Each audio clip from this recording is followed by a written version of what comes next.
Nah, sebenarnya cukup nggak sih Teh Calistung itu untuk dikatakan anak tuh bisa udah ready untuk sekolah?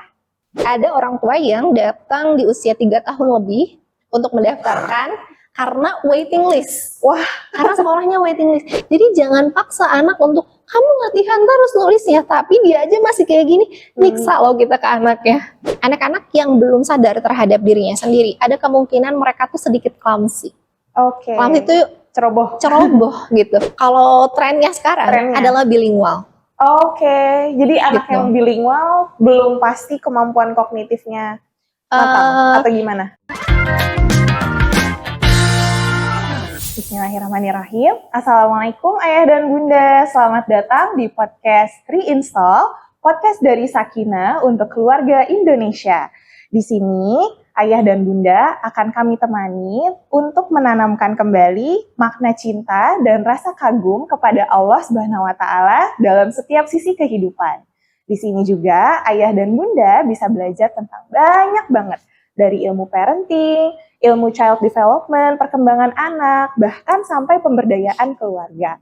Insya Allah, podcast Reinstall akan mendatangkan expert-expert dalam bidangnya, jadi ayah dan bunda bisa langsung belajar dan tanya langsung sama ahlinya.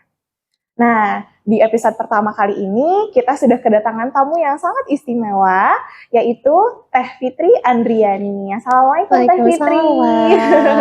Selamat datang di podcast Reinstall. Terima kasih. Oke, Teh Fitri Andriani, MPC psikolog. Ya, beliau adalah seorang psikolog anak yang aktif banget di bidang pendidikan anak usia dini ya Teh ya. Halo Ayah Bunda, perkenalkan saya Fitri, saya psikolog klinis anak dan remaja. Saat ini berpraktek di beberapa tempat seperti di Rumah Sakit Hermina Arca Manik dan juga Magnaka Psikologi. Oke, Masya Allah. Jadi praktiknya di 2 tempat ya Teh Fitri. Oke Teh Fitri, sebelum kita mulai ke pembahasan utama kita nih, aku mau tanya dulu dong, Teh Fitri itu cita-citanya dari dulu emang pengen jadi psikolog? Iya, kebetulan dari kelas 4 SD udah pengen jadi psikolog gitu. Meskipun dulu tuh kayak apa ya namanya psikolog gitu. Soalnya kan masih aneh ya. Tapi karena anehnya itu jadi menarik, kayak apa ya namanya psikolog itu. Akhirnya cari tahu, terus sempat dapat brosur gitu psikolog. Oh, dengerin orang cerita ya kayaknya seru ya. Padahal setelah jadi psikolog tidak seperti itu ya. Tidak semudah itu ternyata. Tidak semudah itu, tidak hanya mendengarkan orang curhat ya. Betul sekali. Iya. Nah, akhirnya bisa sampai milih untuk jadi psikolog klinis anak itu gimana background-nya Teh? Boleh ceritain sedikit nggak? Boleh. Jadi sejak kelas 4 itu kan udah pengen tuh jadi psikolog karena aneh.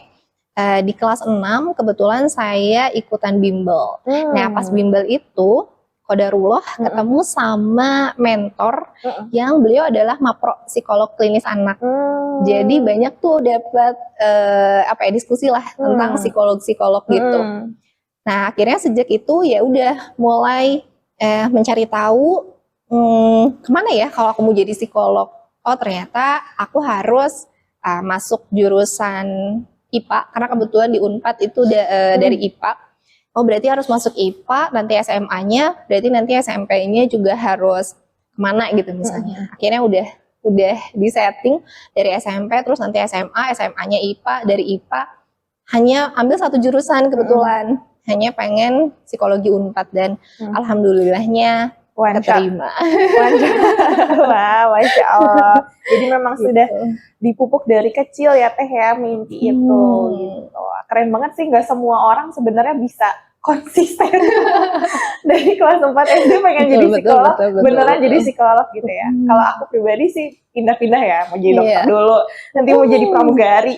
Benar-benar, karena masih explore kan sebetulnya. Iya, betul. Oke, jadi memang passion ya, bisa dibilang passion juga ya Teh ya, anak dan remaja gitu. Oke nih Teh, nah sekarang kan udah masuk bulan Juni ya. Betul. Udah masuk bulan Juni, biasanya nih ayah bunda udah mulai khawatir nih, udah mulai, aduh anakku siap gak ya sekolah gitu, anakku udah siap belum nih mau masuk SD atau mau masuk TK gitu. Nah makanya topik pembahasan kita hari ini akan tentang school readiness atau kesiapan sekolah. Nah, kalau dari sisi dari expertnya nih ya, Teh Fitri gitu, school readiness tuh sebenarnya apa sih? Karena kadang kan ada orang tua yang menganggap, ya udah anak aku udah bisa baca, udah bisa nulis, udah bisa hitung, udah siap gitu sekolah gitu. Nah sebenarnya cukup nggak sih Teh Calistung itu untuk dikatakan anak tuh bisa udah ready untuk sekolah? Oke, ini apa ya, pernyataan yang sangat umum terjadi oleh ibu-ibu dan bapak ayah bunda zaman sekarang mungkin ya. Anak saya udah 6 tahun lebih nih, udah bisa baca, tulis, hitung. Oke, aku mau daftarin ke sekolah. Atau bahkan saya pernah ketemu juga sama anak yang usianya masih di bawah 5 tahun, tapi anak saya udah bisa baca, udah bisa tulis dan bisa hitung. Oh, berarti udah siap nih di buat bawah sekolah. 5 tahun. Di bawah 5 tahun. Betul. Jadi 5 tahunnya itu di bulan Juni, tapi karena karena harus dapat surat keterangan, dia harus pemeriksaan dulu kan dengan psikolog. Jadi pas datang ke saya itu 5 tahun kurang. Nah, yang menarik adalah apakah memang baca, tulis, dan hitung adalah sebagai patokan? Kita nggak perlu jauh-jauh menjawabnya. Kita coba bayangkan dulu. Di sekolah itu tuh anak bakal ngapain sih? Betul. Kita bayangin, oh nanti kalau anak masuk sekolah, dia harus tahu dia akan pakai seragam yang sama dengan anak yang lain. Kemudian dia punya jadwal yang pasti, masuk jam berapa, terus istirahat jam berapa, pulang jam berapa. Kemudian juga ketika di kelas dia tahu harus pertama pelajaran apa, kedua pelajaran apa gitu ya. Pas pelajaran itu dia harus ngapain? Oh, dia harus bisa duduk, harus bisa ngedengerin gurunya, harus bisa ngikutin apa yang gurunya instruksikan, entah itu dengan gerakan, entah itu dengan tulisan, entah itu dengan membaca atau semacamnya. Setelah itu, pas jam istirahat, dia harus bisa misalnya ke kantin, oh harus tahu saya datangnya lebih akhir, berarti saya barisnya di belakang, ngantrinya. Terus harus tahu nilai tukar uang, saya mau belinya harga 500 misalnya, kalau saya kasih 200 kan nggak cukup, gitu ya. Kemudian juga cara makannya gimana, oh dia harus bisa makan sendiri. Kalau misalnya dia udah kenyang, terus dia pengen ke air, misalnya pengen buang air kecil, dia harus tahu gimana caranya melepas celana, cara buang air secara mandiri ya. Karena kan di sekolah tidak didampingi orang tua 24/7, tidak juga dengan guru selalu gitu. Nah, dengan membayangkan itu, mungkin kita bisa tawarkan lagi nih sama ayah bunda jawabannya. Apakah dengan membaca, menulis, dan berhitung, anak sudah bisa mengikuti rangkaian kegiatan sekolah itu? Ya, kebanyakan. Nah, mungkin ayah bunda nanti bisa jawab sendiri gitu ya. Kalau cuman baca, tulis, dan hitung sih, berarti kalau dari penjelasan Teh Fitri barusan ya sangat masih kurang banget ya Teh ya. Betul. Masih kurang banget gitu. Benar banget tuh tadi menarik. Anak tuh harus udah ngerti kalau dia menjadi bagian dari kelompok yang besar gitu. Benar. Sedangkan kalau anak-anak itu kan masih egosentris ya Teh. Egosentris tuh masih dunianya tuh ya udah dunia dia sendiri gitu, ya. tentang aku. Kemudian kita lempar nih ke dunia sekolah. Oh, aku sekarang harus aware, harus sadar kalau punya temen yang lain gitu. Terus harus ada guru yang dihormatin gitu ya. Oke, jadi itu menarik banget sih Teh. Berarti kalau menurut Teh Fitri nih kita sum up dulu ya, kita rangkum dulu. School readiness tuh apa Teh yang sebenarnya?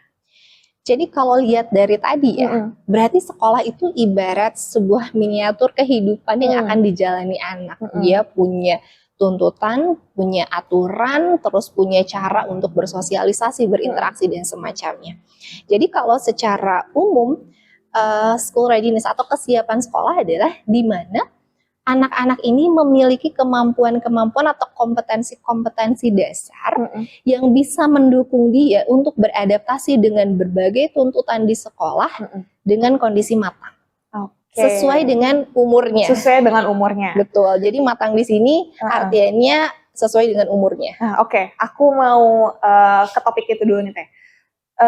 Sesuai usianya. Ini sering banget jadi perdebatan juga ya. Kapan anak usia berapa sebenarnya udah siap masuk sekolah. Nah, masuk sekolahnya ini apakah boleh dikatakan dari preschool atau dari sekolah dasar? Terus usianya baiknya tuh rentangnya berapa sih Teh sebenarnya?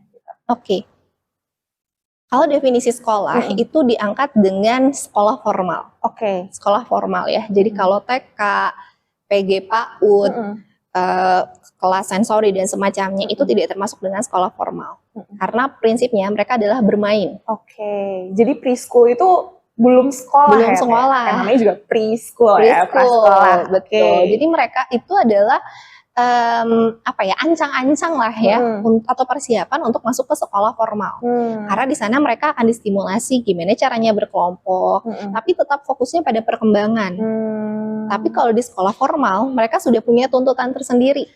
Ada leveling akademiknya, matematika, baca, ada Pancasila, agama dan semacamnya. Udah terkelompok-kelompok. Tapi kalau di TK atau preschool itu semuanya basicnya, prinsipnya adalah stimulasi perkembangan. Oke, benar. Jadi yang membedakan itu preschool dengan sekolah formal adalah tuntutannya sudah berbeda. Betul. Ya Teh ya. Kalau misalkan anak di preschool ya tadi prinsipnya main gitu ya, bersosialisasi. Kalau udah sekolah tuh ada tuntutannya kamu harus lulus, harus udah bisa kalau ulangan harus bisa ngikutin dan lain-lain sebagainya.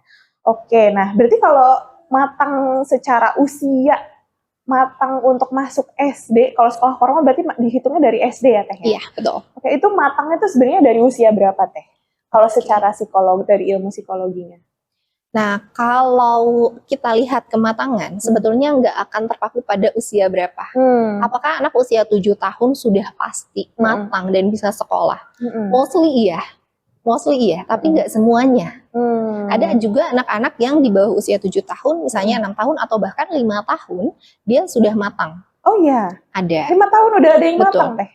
Di peraturan pemerintah pun ada yang, jadi ada anak cibi gitu, cerdas, istimewa, saya lupa ya, pokoknya anak cibi itu anak dengan kemampuan di atas rata-rata, biasanya di usia 5 tahun setengah dia sudah matang. Tapi dia harus melampirkan keterangan dari psikolog bahwa dia memang cerdas istimewa. Gitu. Katanya pernah punya klien 5 tahun itu mau sekolah. Cukup banyak. Masuk SD. Cukup banyak. Bahkan yang menarik, ada orang tua yang datang di usia 3 tahun lebih untuk mendaftarkan karena waiting list. Wah, karena sekolahnya waiting list. Jadi teman-teman bukan cuma restoran yang waiting list, tapi sekolah juga waiting list gitu. Masya Allah, 3 tahun Teh. 3 tahun itu rekomendasi psikolognya gimana? Apa nggak kemudahan itu? Nah, karena dia masih 3 tahun, karena kan lihat juga kondisinya, apakah memang dia sudah stabil, tapi kan karena dia prosesnya waiting list, jadi selama misalnya 2 tahun atau 3 tahun ke depan, apa yang bisa dikembangkan dan kemungkinannya seperti apa. Nanti setelah 3 tahun, dia udah dapat kuota di sekolahnya, nanti ada tes lagi, udah siap atau belum. Oke, nah berarti kalau kayak gitu, asesmen itu juga penting banget ya Teh? Penting banget. Oke, jadi banyak banget kan mungkin ayah bunda yang bingung ya standarnya tuh ngambil dari mana sih anakku udah siap atau belum gitu. Apalagi kadang ada kan ayah bunda yang pengennya itu tadi 5 tahun udah siap masuk sekolah gitu. Padahal belum tentu, dan itu bisa kelihatannya dari asesmennya Teh ya. Sangat bisa dilihat, makanya ada yang namanya tes kesiapan sekolah. Oh ada. Itu. Atau namanya tes kematangan. Oke, itu menguji apa aja Teh? Tes kematangan sekolah tuh? Itu kita melihat berbagai aspek perkembangan yang pastinya dibutuhkan untuk tadi dia bisa beradaptasi dengan tuntutan-tuntutan sekolah, mulai dari kemampuan kognitifnya, kemampuan motoriknya gitu ya, sosial emosionalnya, terus juga kemampuan interaksi, kesadaran dirinya dan semacamnya, itu diakses di sana. Oke, jadi kesiapan sekolah itu bukan melulu tentang usia, kadang bahkan kan suka ada jadi perdebatan juga tadi ya Teh ya, anakku udah 7 tahun udah siap padahal belum tentu. Terus ada juga anggapan yang anakku masih 6 tahun kayaknya belum siap, itu juga belum tentu gitu ya. Jadi bukan hanya patokan usia, tapi sebagai seberapa matang anak itu tumbuh sesuai usianya, usia tahap perkembangannya. Oke. Nah, kalau tadi kita udah bahas tentang makna school readiness ya, jadi ternyata school readiness itu sekolah formal dari SD, terus tidak bergantung pada usia, dan juga harus berbeda-beda setiap anak gitu ya, dilihat perkembangan setiap anak. Aku mau tanya juga nih Teh, anak yang tanda-tandanya belum siap sekolah, itu paling pertama dan paling jelas bisa kita lihat tuh dari apanya? Oke, sebenarnya ini pertanyaan yang sangat menarik karena biasanya orang tua atau ayah bunda itu tanya apa aja sih ciri-ciri siap sekolah. Iya. Ini kebalikannya gitu ya. Kalau belum siap sekolah. Oke, kalau kita lihat aja dari gambarannya tadi, ngebayangin dari proses awal masuk sekolah sampai pulang sekolah, berarti kan anak harus bisa melakukan aktivitasnya secara mandiri. Oke. Dalam artian mandiri itu dia nggak harus nyelesain semua masalahnya sendiri gitu ya. Tapi setidaknya dia tahu ketika dia harus makan, dia bisa makan sendiri, dia ganti baju sendiri, dia harus bisa duduk diam. Kembali lagi pada aspek perkembangannya. Yang pertama, kemandirian beraktivitas tadi dilihat dari apa? Kematangan motoriknya. Oke, motorik. Motorik itu apa Teh? Nah, motorik buat itu ayah adalah bunda yang belum familiar. Benar-benar. Motorik itu adalah kemampuan, jadi badan kita bisa bergerak karena motor atau penggerak. Penggeraknya apa? Adalah otot-ototnya. Otot-otot itu ada otot-otot besar dan ada otot-otot kecil. Nah, untuk motorik besar atau motorik kasar itu menggunakan otot-otot besar. Fungsinya buat apa ketika belajar? Misal, sekarang kita duduk, diam, ya. Itu karena apa? Karena otot kita mampu menopang tubuh kita buat duduk. Tapi ada anak yang motorik kasarnya belum matang, jadi dia baru duduk semenit, aduh aku udah pegel, pergi ke sana ke sini, gitu ya. Oh, itu tuh karena otot justru ya Teh. Betul. Ya, bukan karena kalau kita mah zaman dulu saya petakilan gitu, nggak bisa diem anaknya. Ternyata itu justru karena ya memang belum berkembang ototnya. Ya? Betul, dia belum matang, dia belum bisa menopang tubuhnya dalam waktu yang lama. Itu juga akan sangat berkaitan nantinya dengan kemampuan dia fokus dan konsentrasi.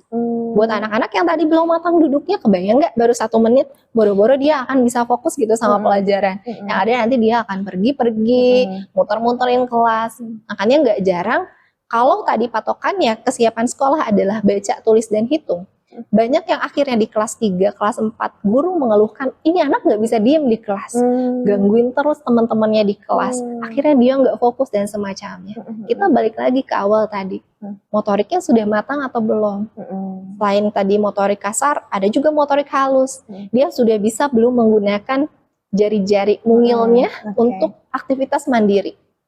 Seperti misalnya pegang pensil gitu ya, atau ngancingin baju aja, udah bisa belum anaknya ngancing dan lepasin baju sendiri, buka pasang pakaian sendiri, segala jenis pakaian, mulai dari pakaian luar sampai pakaian dalam, dia udah bisa belum nyisir rambutnya sendiri gitu, ngejepitin rambutnya sendiri. Kalau dia masih agak kesulitan, jangan paksa anaknya untuk bisa latihan terus-menerus nulis.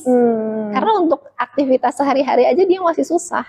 Oh, jadi justru dilatih aktivitas sehari-hari dulu, baru dia akan menopang saat belajar menulis ya Teh? Betul. Jadi aktivitas sehari-hari itu untuk menstimulasi kematangan dari motorik-motorik halusnya. Ketika motorik halusnya sudah matang, sudah lebih fleksibel, dia akan lebih mudah untuk pegang pensil. Iya bener ya, kadang ada anak yang nulisnya tuh badannya ikut gerak gitu. Gerak. Dan kebayang, coba ayah bunda bayangkan, atau teteh juga bisa bayangin, kita lagi diminta untuk nulis, kan gini ya nulisnya. Tangan doang kan harusnya yang gerak ya. Coba teteh nulis, tapi sampai atas nulisnya. 10 menit bisa nggak nulis? Capek. Banget rasanya. Jadi jangan paksa anak untuk kamu latihan terus nulisnya, tapi dia aja masih kayak gini, nyiksa loh kita ke anaknya. Capek. Jadi zolim gitu. ya Teh ya. Betul. Jadi zolim sama anak kalau kayak gitu. Kita nggak merasakan ada di posisi anak, sesusah itu buat mereka menulisnya, karena memang belum matang. Jadi tanda-tanda anak belum siap sekolah itu justru dilihat dari aktivitas dia sehari-hari. Udah bisa buka kancing belum? Betul. Udah bisa nyisir sendiri tadi ya. Itu dari segi motoriknya. Segi motorik. Terus yang lainnya ada dari segi kognitif misalnya. Kognitif itu apa teh? Oh iya betul ya. Dari segi kognitif itu sederhananya adalah kemampuan berpikir. Oke, kemampuan berpikir. Jadi kemampuan berpikir di dalamnya ada fokus gitu ya, ada konsentrasi, ada dia udah bisa belum ngikutin instruksi. Misalnya, tolong buangin sampah gitu ya. Dia udah tahu di mana tempat sampah dan mau ngikutin instruksinya. Tapi ada anak yang harus itu sampahnya yang itu, tempatnya yang itu. Dia masih sangat konkret, perlahan satu-satu. Berarti dia untuk penguasaan instruksinya masih terbatas. Sehingga kita juga perlu perhatikan, bayangin kalau ini anak ada di kelas, terus gurunya ngejelasin A, B, C, D, bisa nggak ya paham anaknya kira-kira? Akan kesulitan. Nah kalau misalnya selain itu juga, dia udah tahu belum sama lingkungan sekitarnya, misalnya sesederhana ini tuh warna apa gitu ya, oh ini terang, ini gelap, ini basah, pokoknya informasi umum sederhana itu juga perlu dikuasai oleh anak untuk sampai akhirnya nanti dia menguasai juga pelajaran di kelas. Nah oke, tapi ini menarik deh Teh, kadang Teteh pernah nemuin kasus nggak, anak ini kalau disuruh baca itu bagus gitu, lancar bacanya, kemudian menghafal juga bagus. Tapi kalau begitu disuruh hal-hal kecil kayak tadi, buang sampah, sampahnya yang mana, tempat sampahnya di mana, itu masih kebingungan gitu. Nah, ada nggak sih kasus-kasus yang kayak gitu Teh? Oke. Kalau sejauh ini saya belum ketemu ya, karena biasanya anak-anak yang memang dia sudah bisa membaca, berarti kemampuan kognitifnya cukup baik gitu. Karena dia harus bisa membedakan tadi bentuk, mengasosiasikan gitu, huruf-huruf. Tapi ada juga yang anak-anak akhirnya bukan bisa membaca, tapi mereka hafal. Jadi mereka tuh cuma baca awalannya, misalnya apa ya? Kenapa misalnya, mereka tuh tahu depannya ken gitu ya, kenapa, tapi nggak baca akhirnya, jadi dia udah hafal, kan pasti kenapa, padahal tulisannya bisa lagi adalah knalpot misalnya, jadi pas dibaca tuh adalah kenapa, padahal tulisannya knalpot, ada juga yang kayak gitu, itu berarti menunjukin bahwa dia sebetulnya belum matang untuk membaca. Tapi dia hafal karena terbiasa diulang. Oh gitu. Jadi mungkin orang tuanya sering mengulang, baca, tulis gitu ya. Tapi anaknya nggak bisa basicnya membedakan. Karena untuk membaca, tadi kembali lagi ke kemampuan kognitif, dia harus bisa, kan ada A, B, C, D. Dia harus bisa ngebedain, oh ini huruf A, bunyinya A. Ini huruf B, bunyinya B gitu kan ya. Kalau B tambah A jadi ba, tapi kalau B tambah I jadi bi gitu. Jadi B itu bukan jadi B ya, bukan jadi BI gitu, tapi bunyinya adalah B gitu. Nah, membedakan bentuk ini adalah kemampuan kognitif tadi. Dia harus bisa membedakan dulu bentuk-bentuknya, kemudian arahnya kanan atau kiri, ada B, D, makanya banyak anak-anak yang tertukar. Karena orientasi kanan dan kiri, atas dan bawah juga masih belum matang. Nah itu idealnya harus sudah matang tuh di usia berapa Teh? Kelas berapa? Sebetulnya kalau untuk orientasi kanan kiri itu di usia prasekolah sudah. Seharusnya sudah ya? Sudah matang gitu. Jadi ketika dia mau masuk sekolah, apalagi di usia 7 tahun, idealnya itu sudah matang. Oke. Itu kognitif. Motorik kognitif. Apalagi Teh? Kemudian yang beriringan dengan kognitif adalah bahasa. Bahasa. Jadi tadi untuk bisa anak paham buang sampah, ngikutin instruksinya, dia harus paham dulu. Oh, saya itu disuruh buang sampah. Itu pahamnya dari mana? Dari memahami kalimat-kalimat yang diucapkan oleh orang lain. Jadi pertama dia harus paham dulu apa yang disampaikan oleh orang lain. Berarti kosakata yang dia miliki pun harus banyak. Gitu. Dia harus tahu, oh tempat sampah itu berarti tempat untuk membuang sampah. Oh sampah itu adalah barang-barang yang sudah tidak digunakan lagi misalnya. Oh membuang itu berarti saya harus pindah dari sampah ke tempat sampah. Dia harus paham itu. Kemudian selain memahami apa yang disampaikan oleh orang lain, dia juga harus paham bagaimana cara menyampaikan ke orang lain. Tentu dengan bicara. Nah, bicaranya itu harus jelas juga. Misalnya ketika dia mau bilang air, ya air. Dia mau bilang balon, ya balon gitu. Dia tahu mengungkapkan sesuai dengan apa yang pengen dia ungkapkan. Lah ya, betul. Harus sinkron. Harus sinkron. Jangan sampai yang ada di kepalanya adalah gajah, tapi yang disebutkan adalah harimau gitu. Kan itu nggak sinkron. Dan dia juga harus artikulasinya harus jelas sehingga orang lain juga bisa paham. Nah ini suka kemis nggak sama orang tua teh? Cukup banyak juga yang akhirnya miss ya dalam bahasa ini. Biasanya missnya tuh dalam bentuk apa? Kalau trennya sekarang adalah bilingual. Jadi anak yang bilingual belum pasti kemampuan kognitifnya matang atau gimana? Seringkali anaknya itu sehari-hari dipapar pada konten-konten bahasa Inggris. Kemudian tapi sehari-hari di rumah orang tuanya ngomongnya bahasa Sunda misalnya atau bahasa Indonesia. Jadi dia masih kesulitan untuk mengungkapkan dia tuh pengen ngomong apa sebenarnya, pakai bahasa yang mana gitu. Jadi bingung. Nah, orang tua yang sering kali jadi hambatan ada di situ penggunaan bahasa. Kadang ternyata pas ditanya bahasa Inggris mah dia lancar kok gitu ya.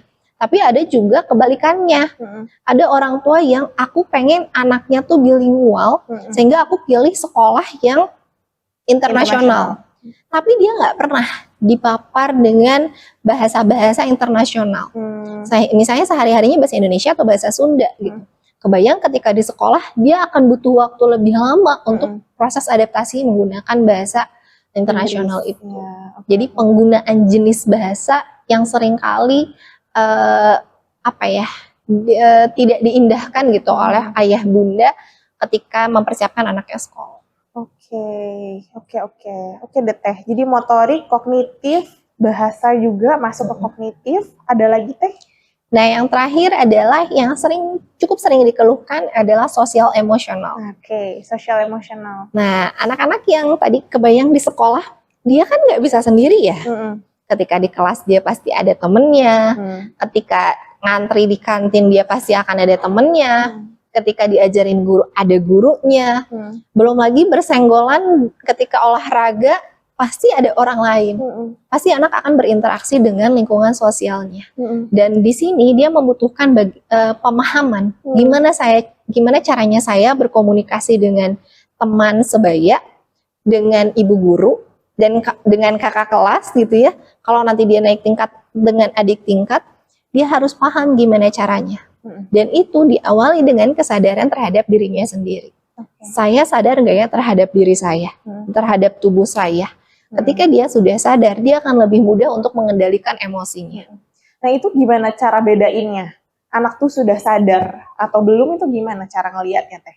Cara ngelihatnya sederhana aja, dia bisa nggak mengungkapkan kalau marah atau kalau dia pengen sesuatu tapi nggak dikasih, dia bisa langsung tantrum atau dia tuh ada jeda dulu misalnya. Aku kesel, aku marah tapi nggak langsung tantrum. Jadi memberikan kesempatan untuk orang lain juga paham aku tuh sebenarnya merasa nggak nyaman loh karena aku tuh pengen itu tapi nggak dikasih.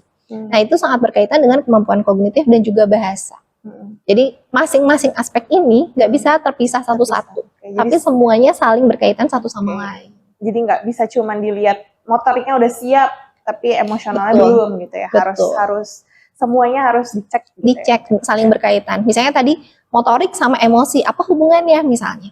Ada hubungannya. Anak-anak yang belum sadar terhadap dirinya sendiri, ada kemungkinan mereka tuh sedikit clumsy. Clumsy itu ceroboh gitu. Gimana kayak lagi ngambil sesuatu nyenggol gitu.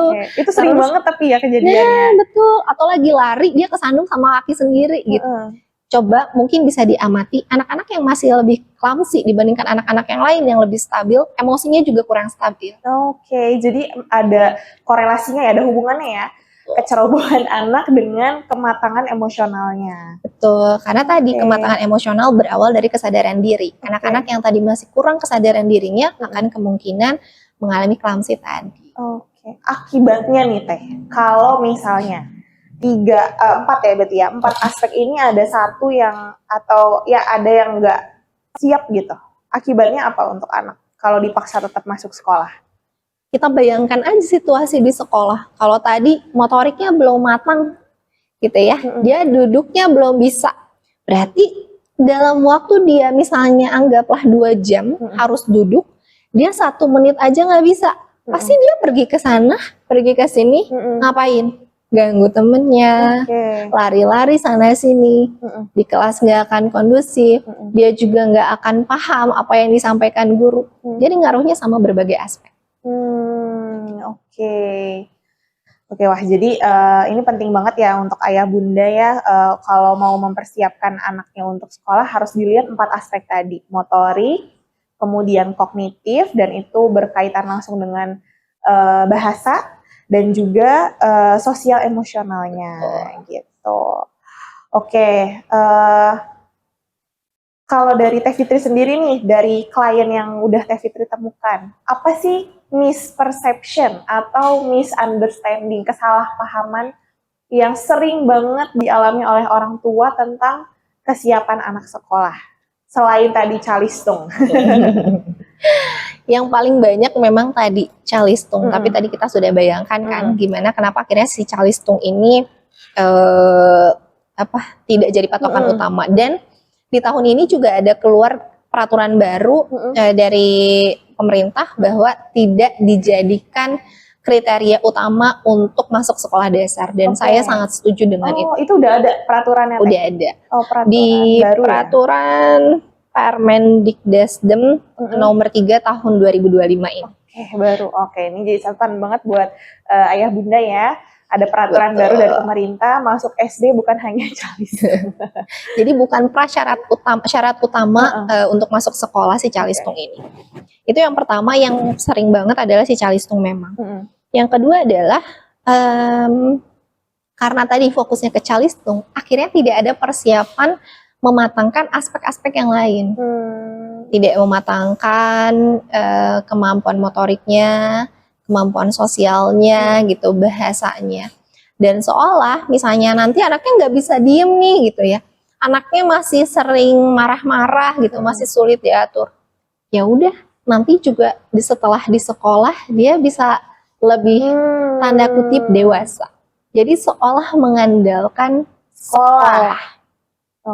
Padahal ketika anaknya belum siap, ketika dia disekolahkan, apalagi sekolahnya yang lingkungan cukup crowded, misalnya satu guru berbanding berapa puluh anak, ya bukan kematangan yang dia peroleh, tapi justru akan mungkin kemunduran yang dia peroleh. Justru mundur. Anak kan kesulitan ya, orang misalnya satu berbanding 28 misalnya.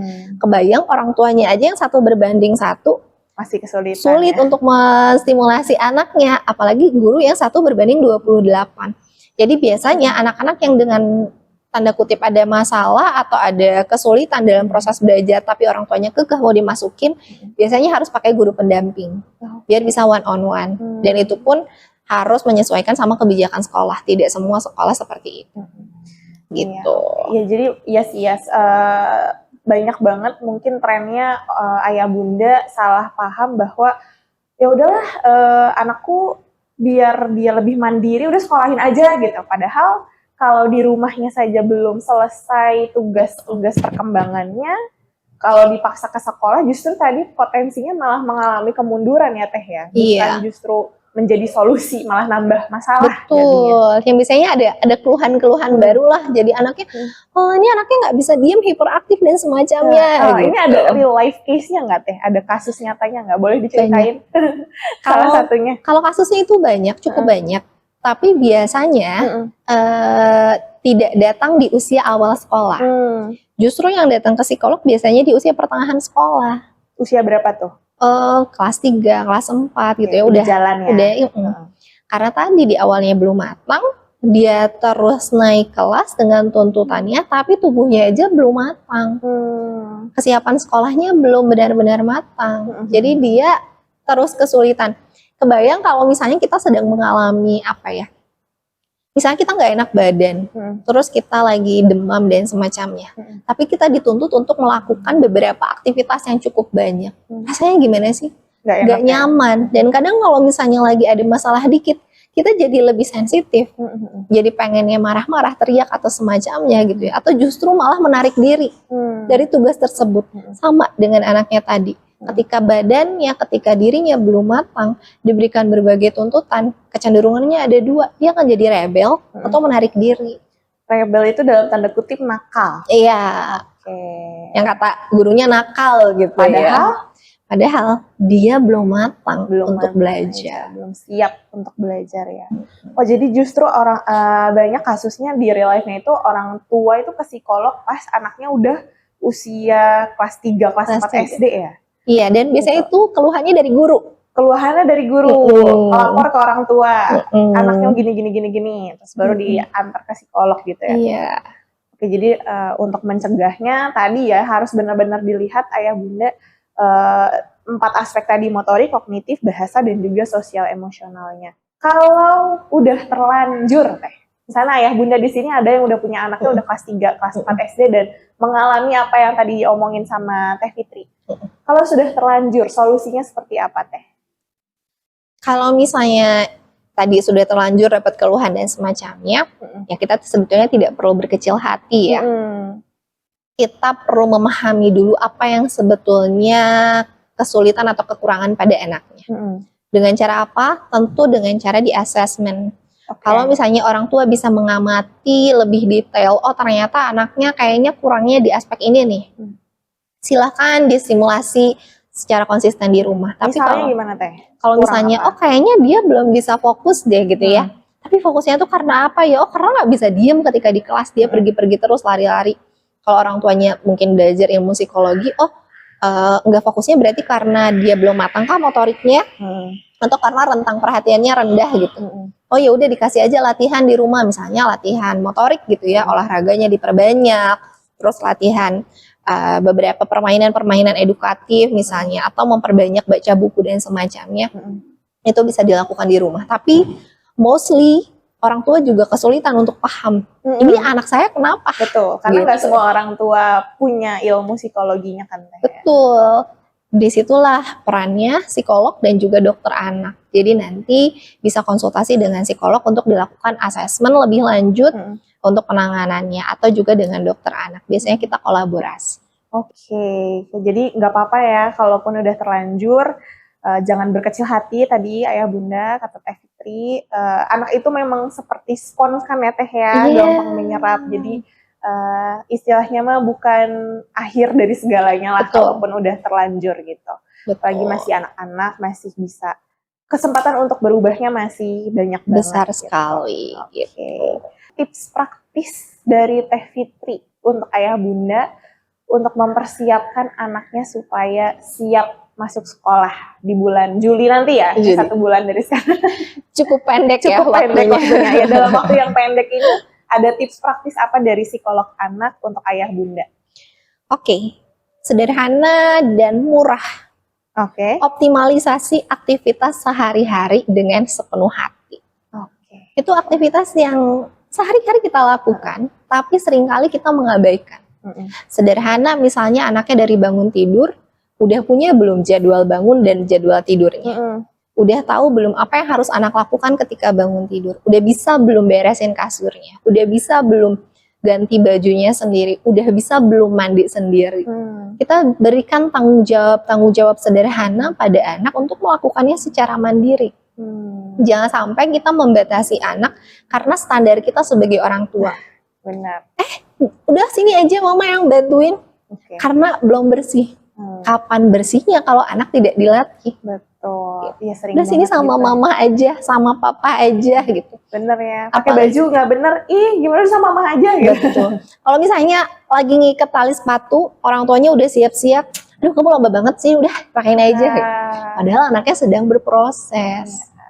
Jadi kita perlu mendampingi anak untuk melakukan aktivitas sehari-hari dengan sepenuh hati. Berikan anak kesempatan untuk melakukannya secara mandiri, berikan dia tanggung jawab untuk melakukannya secara mandiri.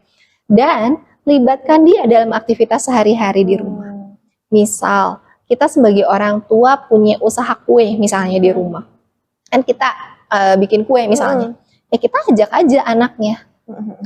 Resikonya memang agak messy sih ya gitu. Dan memperlambat ya. Tapi ketika kita mengharapkan ini adalah bentuk stimulasi untuk anak, anak juga pasti akan dapat manfaatnya.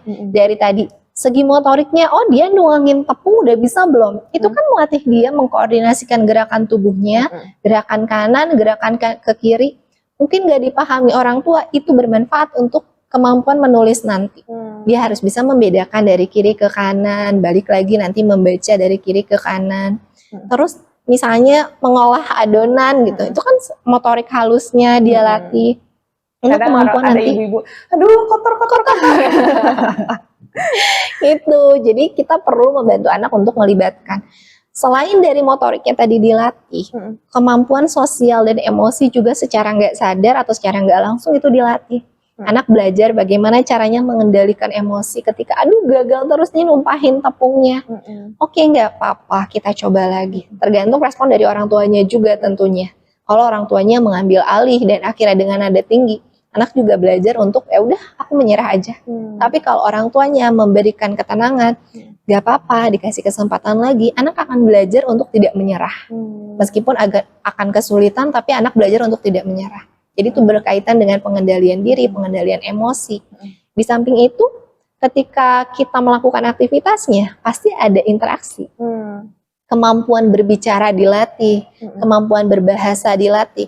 Dan satu poin plusnya adalah koneksi antara orang tua dengan anak akan terbangun.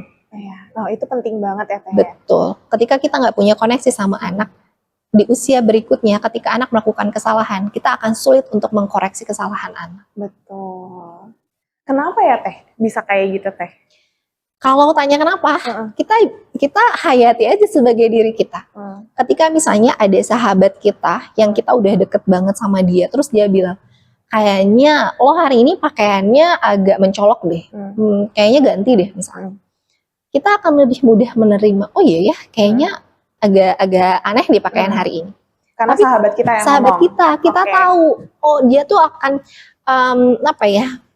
mengkoreksi kita sesuai dengan kondisi kita, misalnya mengkoreksi sesuai dengan kondisi terbaik lah ya. Bukan untuk menjatuhkan. Bukan untuk menjatuhkan. Kebayang kalau ada orang lain yang kita nggak kenal atau orang asing atau temen yang nggak deket-deket amat, ngejudge kayak, bajunya aneh banget sih, ini ganti deh. Rasanya kayak apa sih ngatur-ngatur gue, gitu nggak sih?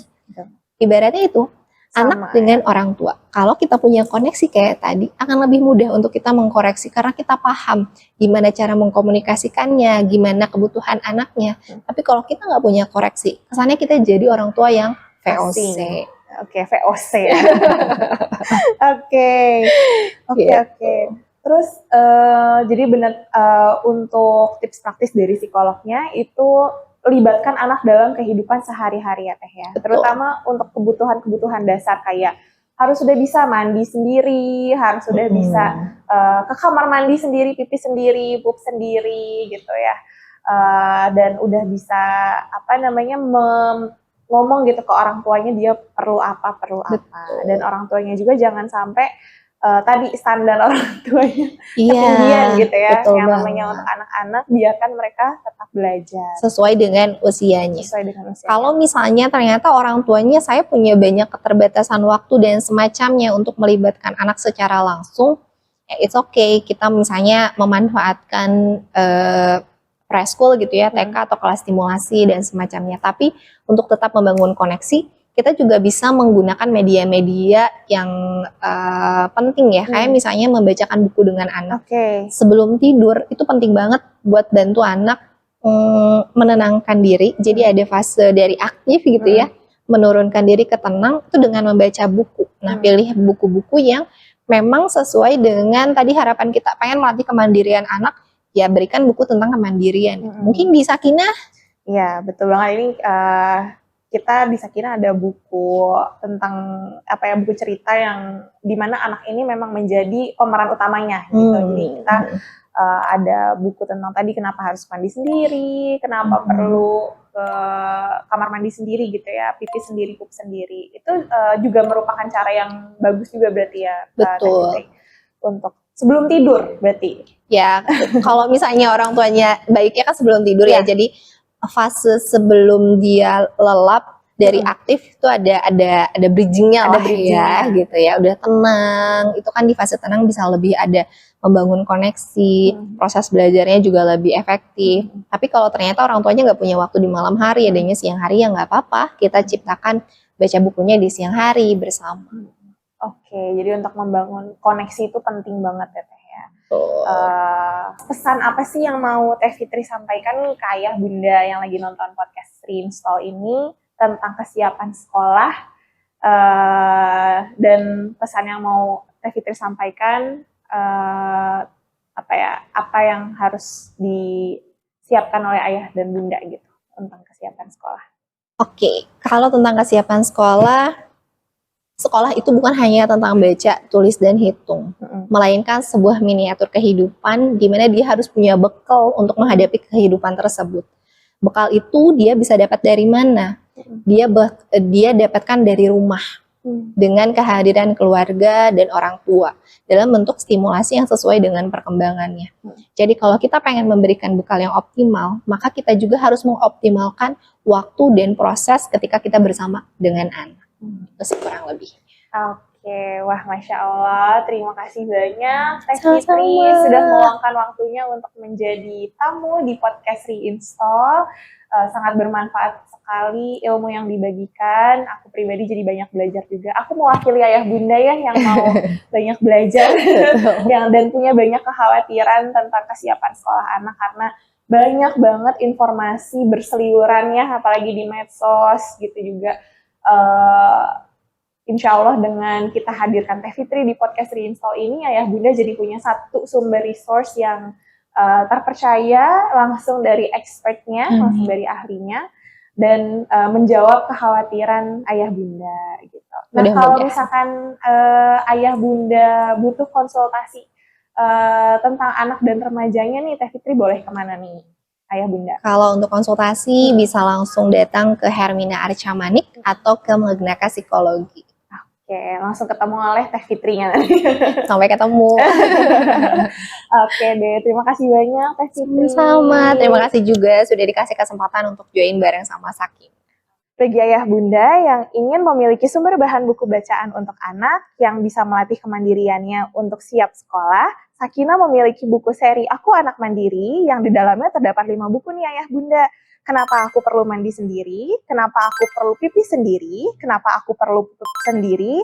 Kenapa aku perlu tidur sendiri? Dan kenapa aku perlu gosok gigi sendiri? Nah, 5 skill ini sangat penting untuk mempersiapkan anak masuk sekolah ayah bunda. Insya Allah dengan dibacakan buku-buku ini, anak bisa menjadi lebih mandiri, lebih siap untuk masuk sekolah, dan juga membangun koneksi bersama orang tuanya melalui impactful storytelling. Untuk pemesanannya bisa langsung klik link di bawah ya ayah bunda, di link deskripsi. Sampai bertemu di episode selanjutnya. Wassalamualaikum warahmatullahi wabarakatuh. Waalaikumsalam warahmatullahi wabarakatuh. Terima kasih.